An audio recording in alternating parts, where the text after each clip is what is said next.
Hello मेरे प्यारे दोस्तों। कैसे हैं आप लोग? आई होप आप सब अच्छे होंगे और मन लगा के पढ़ाई कर रहे होंगे। तो दोस्तों, हमने पिछले लेक्चर्स में देखा था SN1 के बारे में। और आज हम SN1 और SN2 दोनों को कंबाइंड क्वेश्चंस करने वाले हैं। इससे पहले कि मैं आपको बताऊं कि SN1 SN2 के क्वेश्चंस आप कैसे सॉल्व करोगे, मेरा ये फर्ज बनता है कि मैं आपको एक बार रिवाइज करवा दूं। और मैं आपको ये बता रहा हूँ कि इस चैप्टर के अंदर आप शॉर्ट नोट से कैसे रिवाइज करोगे, वो भी मैं आपको अभी सिखाने वाला हूँ। शॉर्ट नोट्स के थ्रू आप कैसे रिवाइज करने वाले हैं। ठीक है? तो शॉर्ट नोट्स के थ्रू हम इसको रिवाइज करेंगे। ठीक है, कैसे करेंगे ये देखो। देखो, आपको कुछ नहीं करना, आपको सिंपल ये SN1 SN2 के शॉर्ट नोट्स बनाने हैं। तो कैसे करोगे आप? सिंपल है।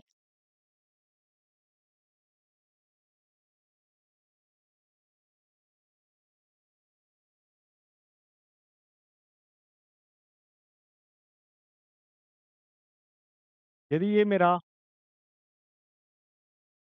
SN1 है और ये मेरा SN2 है,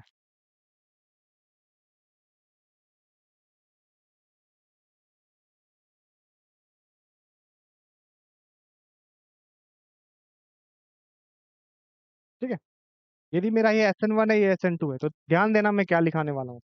जो पहला है, SN1 जो है वो 2 स्टेप का प्रोसेस होता है, और SN2 जो है वो 1 स्टेप प्रोसेस होता है। ये तो बता रखा है मैंने। दूसरी पॉइंट क्या बताई हुई है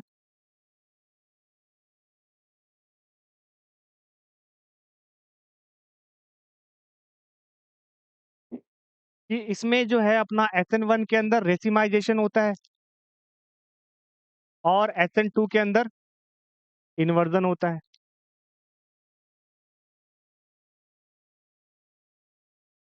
ये भी मैंने आपको बताया हुआ है, रेसिमाइजेशन एंड इन्वर्जन। तीसरी चीज मैंने आपको क्या सिखाई है दोस्तों, कि रेट जो है SN1 की वो RCL पे भी के ही डिपेंड करती है बस। बट इसके केस में जो रेट है वो किस पे डिपेंड करती है? RCL पे भी डिपेंड करेगी और न्यूक्लियोफाइल पे भी डिपेंड करेगी। क्या ये चीज मैंने आपको बताई हुई है? बिल्कुल बताई हुई है। एक और चीज मैंने आपको सिखाई हुई है, ये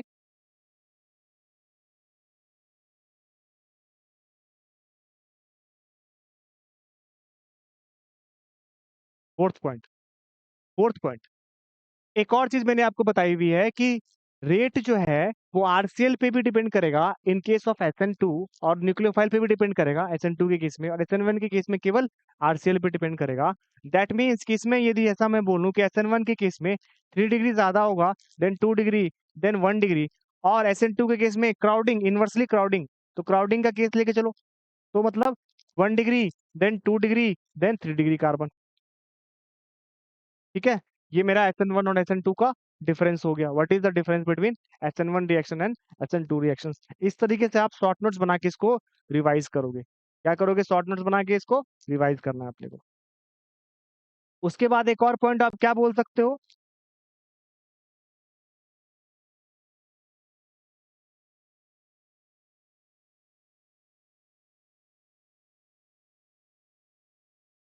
एक और पॉइंट क्या बोल सकते हो इसमें? फिफ्थ पॉइंट क्या बोल सकते हो? ये जो है मेरा पोलर, SN1 जो है पोलर प्रोटिक सॉल्वेंट को फेवर करता है, और SN2 जो है पोलर ए प्रोटिक सॉल्वेंट को फेवर करता है।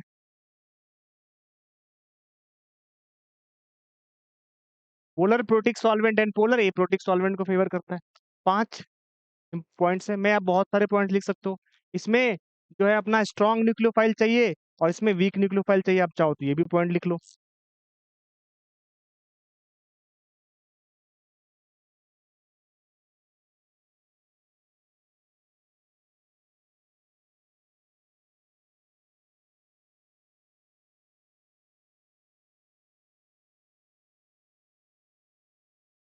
SN1 के केस में क्या होगा?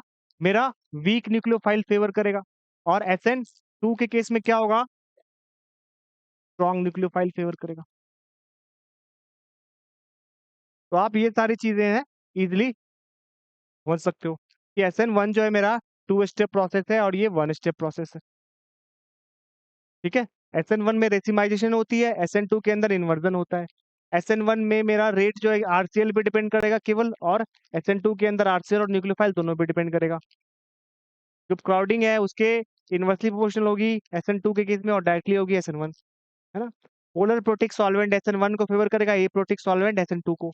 वीक न्यूक्लियोफाइल SN1 को फेवर करेगा, स्ट्रॉन्ग न्यूक्लियोफाइल SN2 को फेवर करेगा।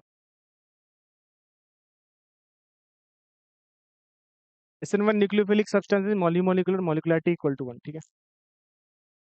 अब देखो, अब हम करेंगे कुछ क्वेश्चंस को सॉल्व। इन क्वेश्चंस को हम रेट ऑफ दी SN1 और रेट ऑफ SN2 के क्वेश्चंस को सॉल्व करेंगे, है ना। सपोज करो हमें ये क्वेश्चन पूछा गया, सपोज करो हमारे पास एक क्वेश्चन है कि compare the rate of, question है मेरा, कंपेयर द रेट ऑफ, हमें रेट कंपेयर करना है, ठीक है, किसकी रेट हाइयर होती है। SN1 एंड SN2 दोनों का करना है। सपोज करो SN1 का भी करना है और SN2 का भी करना है, ठीक है। तो हमको ये क्वेश्चंस गिवन है कि ए में आपका है CH3, CH2, CH2, CH, CH3 and Cl, ठीक है। बी में है आपका CH3, CH2, CH2,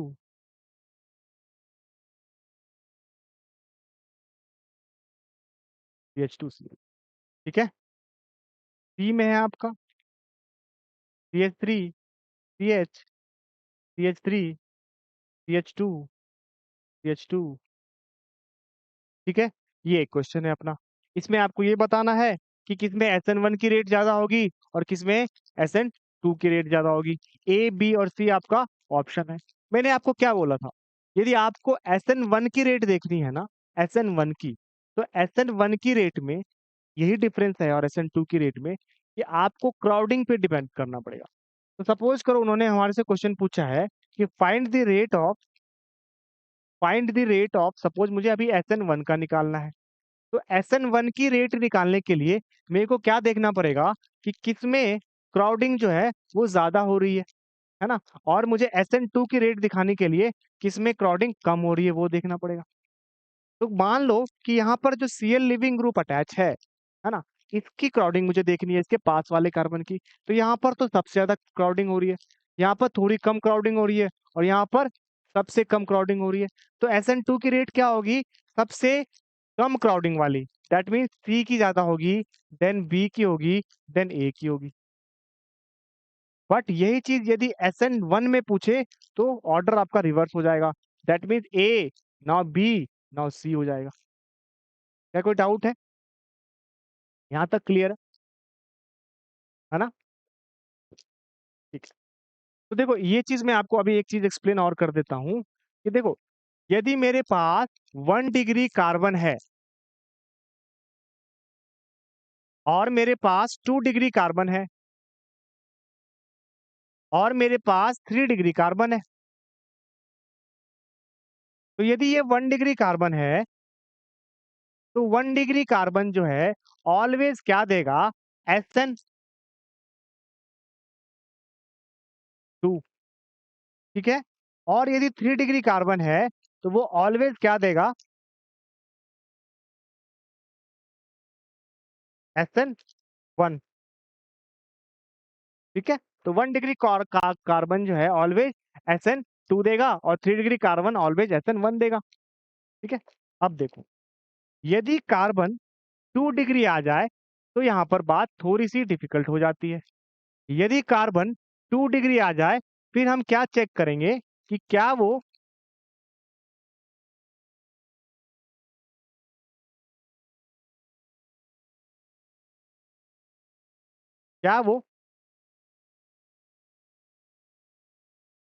कौन सा कलर लूं, क्या वो स्ट्रॉन्ग न्यूक्लियोफाइल है या फिर वो वीक न्यूक्लियोफाइल है ना। क्या वो स्ट्रॉन्ग न्यूक्लियोफाइल है या फिर वो वीक न्यूक्लियोफाइल है? यदि वो स्ट्रॉन्ग न्यूक्लियोफाइल होगा तो वो फेवर करेगा दोस्तों। यदि वो स्ट्रॉन्ग न्यूक्लियोफाइल है, स्ट्रॉन्ग न्यूक्लियोफाइल किसको फेवर करता है याद करो, स्ट्रॉन्ग न्यूक्लियोफाइल है तो वो फेवर करेगा हमारा SN2 को, है ना। स्ट्रॉन्ग न्यूक्लियोफाइल है तो SN2 को फेवर करेगा। बट यदि वो वीक न्यूक्लियोफाइल है तो वो किसको फेवर करेगा, ये सोचने वाली बात है। तो यदि वो वीक न्यूक्लियोफाइल है ना, तो वीक न्यूक्लियोफाइल अपना फेवर करता है SN1 को। और हम ये कैसे जानेंगे कि कौन सा स्ट्रॉन्ग न्यूक्लियोफाइल है और कौन सा वीक न्यूक्लियोफाइल है? तो ये चीज मैंने आपको सिखाई थी कि स्ट्रॉन्ग न्यूक्लियोफाइल और वीक न्यूक्लियोफाइल जब आप समझना चाहते हो, इन जनरल जो हमारे नेगेटिव चार्ज वाले न्यूक्लियोफाइल होते हैं ना, वो स्ट्रॉन्गर होते हैं as compare to lone pair वाले। दूसरी बात ये होती है कि यदि सॉल्वेंट मेरा पोलर प्रोटिक दे रखा है तो वो न्यूक्लियोफाइल की स्ट्रेंथ को वीक कर देगा, वीक कर देगा तो वो SN1 को फेवर करेगा। बट यदि मेरा सॉल्वेंट पोलर ए प्रोटिक दे रखा है तो वो न्यूक्लियोफाइल की स्ट्रेंथ को स्ट्रॉन्ग कर देगा, स्ट्रॉन्ग कर देगा तो ये बन जाएगा SN2 बन जाएगा। ठीक है, क्या यहाँ तक कोई दिक्कत है? सब चीजें समझ में आ रही है? 1 डिग्री, 2 डिग्री और 3 डिग्री कार्बन में आप SN1 और SN2 कैसे देखोगे? ऑलवेज याद रखना। सपोज हमें क्या देखना है कि कार्बन क्या 1 डिग्री का है।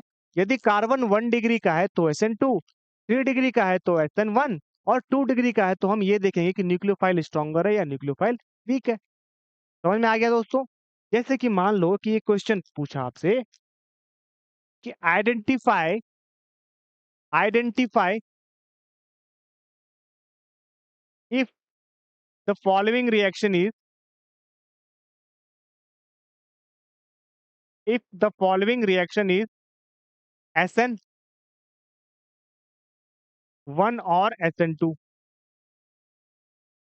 ठीक है,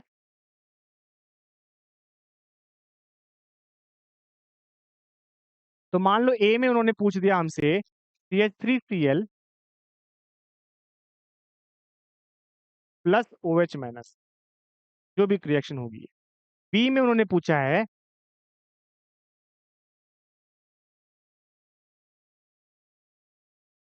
CH3CH2Cl plus OH minus.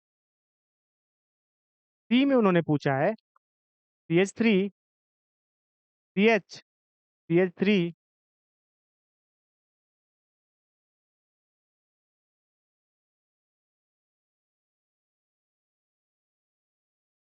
Plus OH minus, है ना। A B और C उन्होंने 3 दे रखा है, मेरे को SN1 SN2 दोनों पता करने हैं।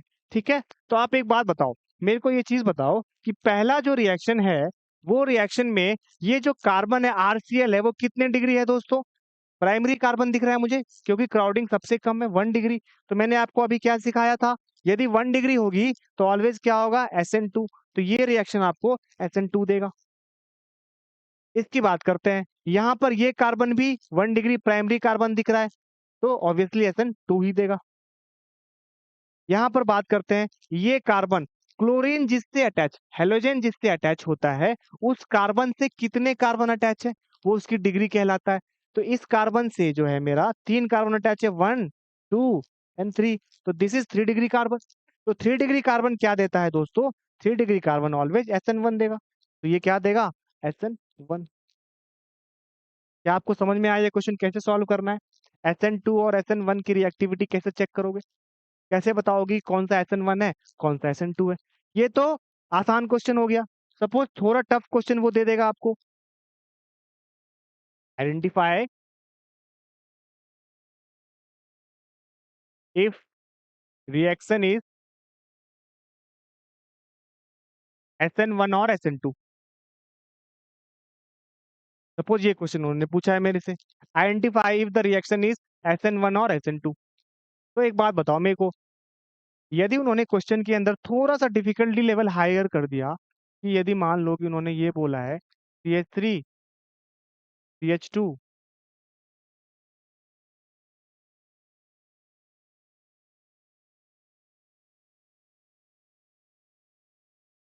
और इसमें इन्होंने OH माइनस के साथ रिएक्ट करवाया है और यहाँ पर उन्होंने ये मेरे को एसीटोन दे दिया, ठीक है, एसीटोन दे दिया। सेकेंड क्वेश्चन में सेम क्वेश्चन है, अभी आपका क्या है, सेम क्वेश्चन है, बट अब क्या करा उन्होंने, एसीटोन की जगह पे वाटर दे दिया। क्या दे दिया? वाटर। सॉल्वेंट मेरा वाटर दे दिया। तो कैसे चेक करोगे? तो यदि मेरा एसीटोन गिवन है, तो एसीटोन के होने से क्या होगा, ये जो सॉल्वेंट है दोस्तों, ये सॉल्वेंट है पोलर।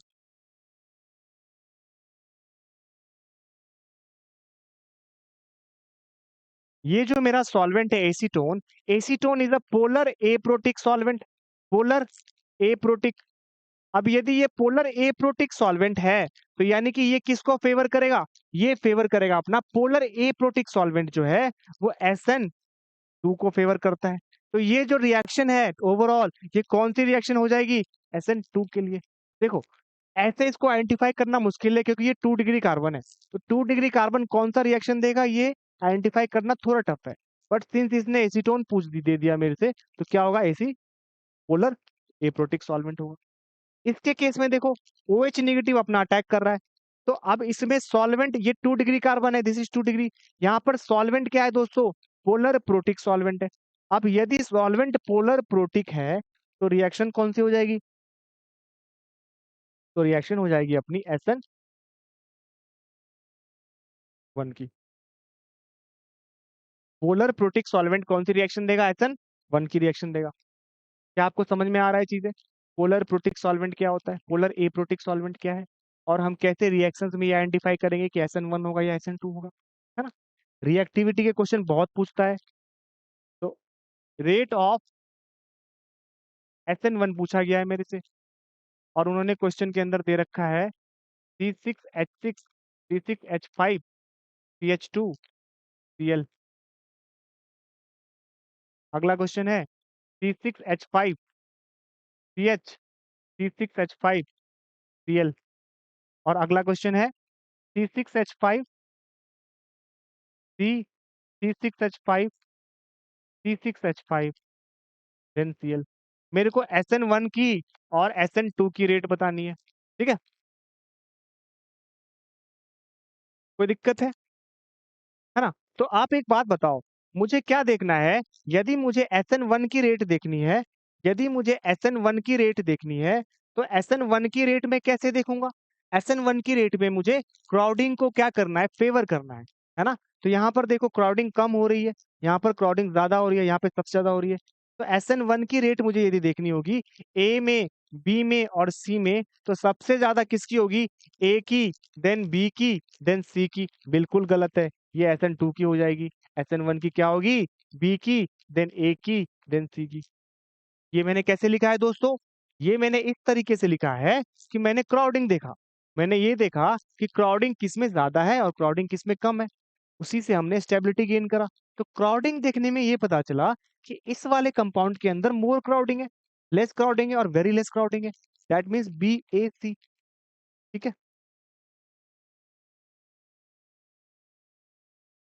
तो डाउट है?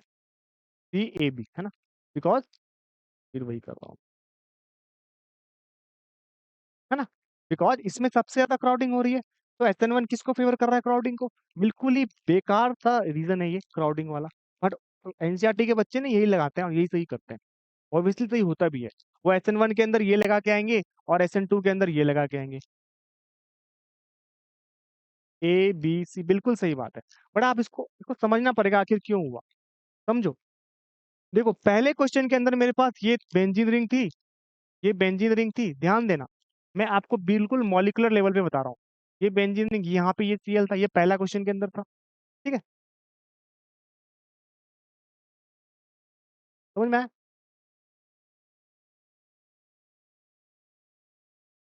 चलो, हाँ, ये पहले क्वेश्चन के अंदर था, ये A वाले पार्ट का है। B वाले पार्ट में क्या था? कार्बन के पास एक बेंजीन रिंग है, और इनफैक्ट कार्बन के पास दो दो बेंजीन रिंग है।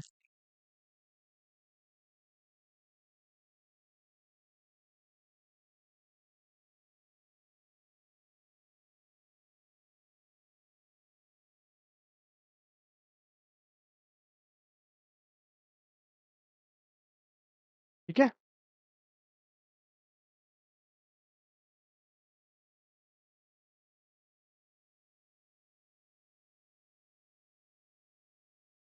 ठीक है, और सी वाले पार्ट में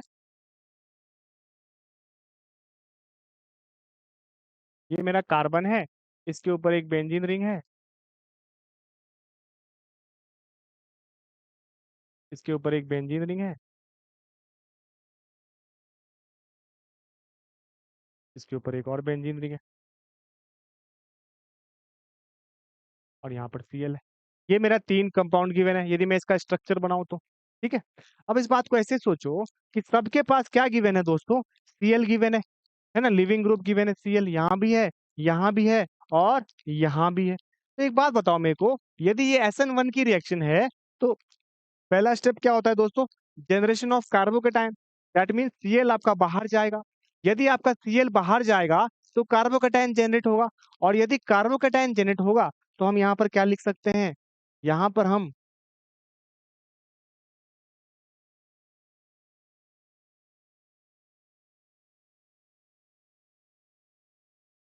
देखो, तो यहाँ पर प्लस चार्ज आ जाएगा। इसके केस में क्या होगा, Cl बाहर जाएगा तो यहाँ पर प्लस आ जाएगा, और इसके केस में Cl बाहर जाएगा तो इधर प्लस आ जाएगा।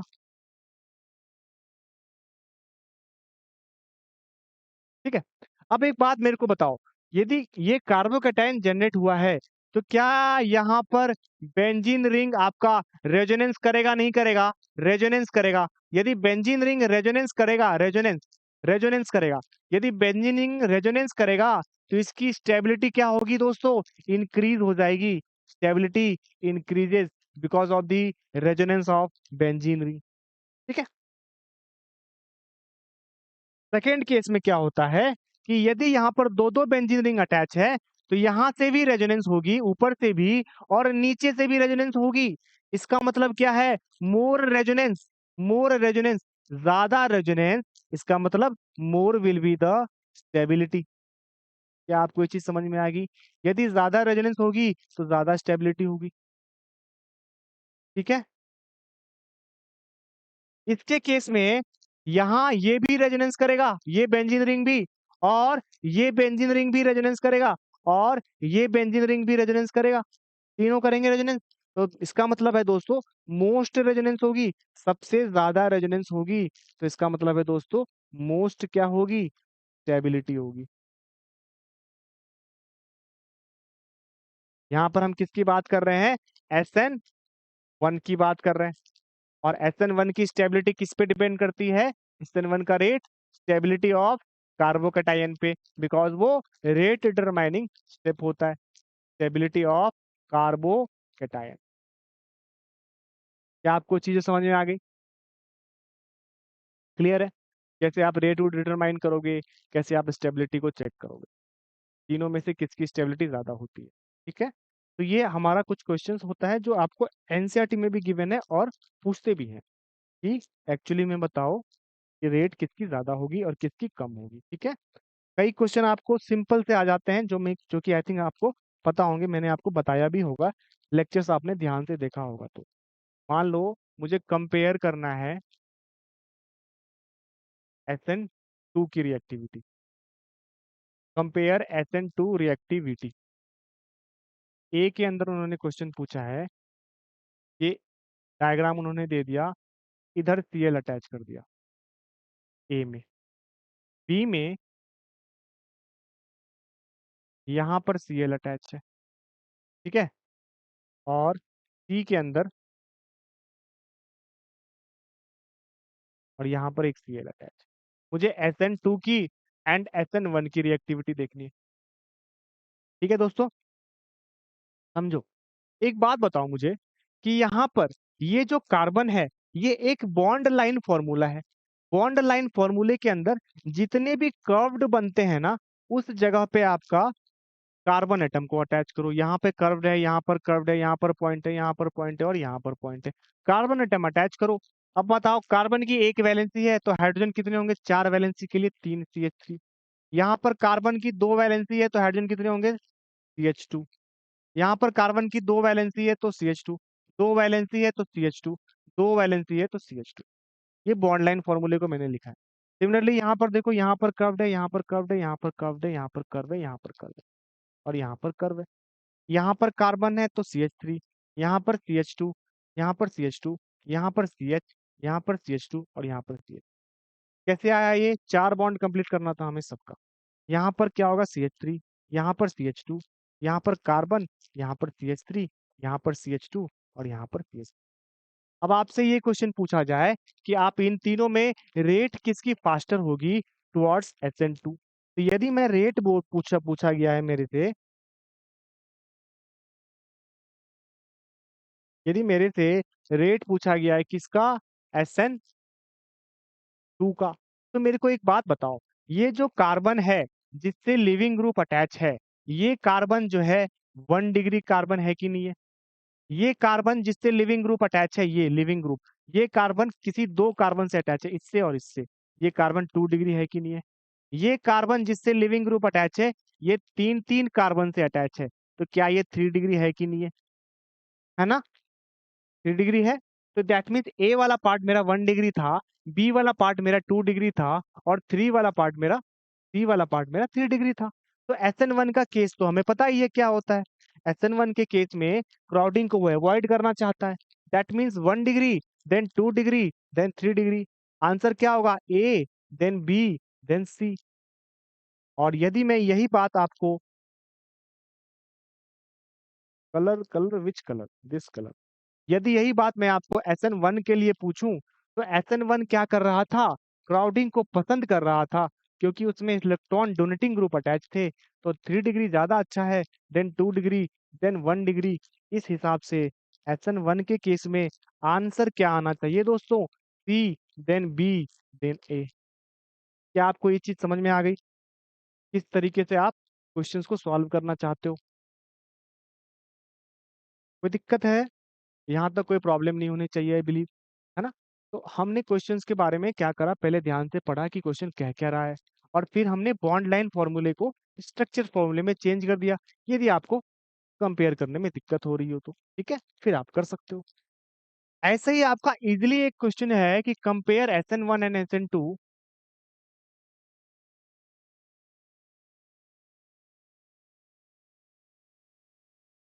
उसके अंदर ए वाले पार्ट में सपोज करो आपने क्वेश्चन दिया है कि CH3 Br है मेरे पास, बी में CH3 I है मेरे पास, सी में CH3Cl है मेरे पास, और डी के अंदर CH3 FNL, है ना? ये क्वेश्चन एक्चुअली मैं SN2 के लिए देता हूँ, ठीक है, बिकॉज सारा 1 डिग्री है तो SN2 का होगा। बट SN1 के लिए भी पूछता तो सेम आंसर आता, ठीक है। अब ध्यान से देखो, हमने क्या देखा था कि लिविंग ग्रुप जिसके जल्दी बाहर जाएंगे ना, वो ज्यादा अच्छा होगा। तो मतलब I माइनस जो है ना सबसे बड़ा होता है, उसके बाद Br माइनस होता है, उसके बाद Cl माइनस होता है, और सबसे छोटा क्या है? F माइनस है। तो नेगेटिव चार्ज को अच्छे से अपने ऊपर होल्ड करके क्या रख सकता है? I माइनस रख सकता है। उसके बाद Br माइनस रख सकता है दोस्तों, देन Cl माइनस रख सकता है, देन F माइनस रख सकता है। तो यदि मेरे से ए बी सी में आपको पूछी जाए कि किसकी रेट ज्यादा होगी, तो क्या आप बोल सकते हो कि बी की रेट ज्यादा होगी, देन ए की रेट ज्यादा होगी, देन सी की रेट ज्यादा होगी, देन डी की रेट ज्यादा होगी? ठीक है, चलो बढ़िया दोस्तों, समझ में आ रहा है? तो हमने आज के लेक्चर में रिएक्टिविटी देखी SN1 और SN2 की, इसकी कुछ क्वेश्चंस देखे, है ना? SN1 SN2 मैंने आपको बहुत डिटेल में समझाया है ना?